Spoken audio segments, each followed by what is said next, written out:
So when a child goes through a really big bereavement, so mum or dad or caregiver, it can disrupt familiarity, it can disrupt routine, and often the reaction to that disruption is immense and can last for quite a long time. So when we're asked by a lot of well-meaning professionals and parents, at what point do I get concerned here? That's a conversation to have, because every child's experience of grief will be different. And as we've talked about, it's that part of the brain that is clicked into survival mode. So there's no way they're going to let mum go at daycare. There's going to be a lot of separation anxiety and a lot of separation distress, because an attachment figure has been ripped away from them. And so there's no way they're going to let their other one go. So in that context, separation anxiety and separation distress feel like very clinical, pathological, reductionist terms, because in context, children are in survival mode and they will do whatever they need to survive. And whether that's clinging onto a leg, not leaving the house, not getting up.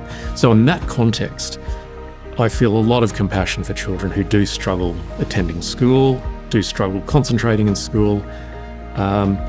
And so it's expected and normal, particularly in the early stages. And when I say early stages, I mean particularly in the first probably 6 months.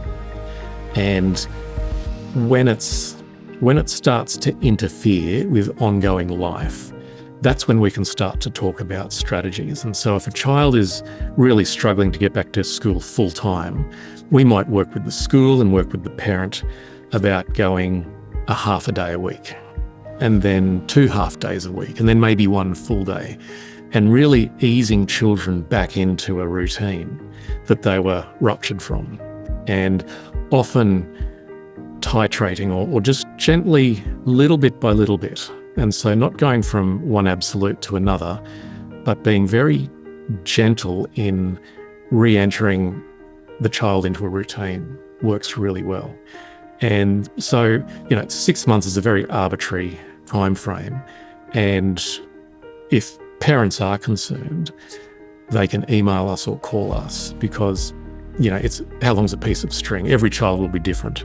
And in bereavement, what we've observed is that people become exaggerated versions of themselves. And so whatever pre-existed is an amplified version, 1.5 now. And so if there was school refusal prior to dad dying, school refusal will be 1.5. Now, not necessarily caused by dad dying, but amplified because of it. So part of our role is to get to know children. Who were they before their loved one died? Because that can often give us great insight into their grief trajectory now. And parents and caregivers and professionals are quite often tempted to hang everything on the grief hook. In our experience, often things pre-exist and become very exaggerated in grief as well.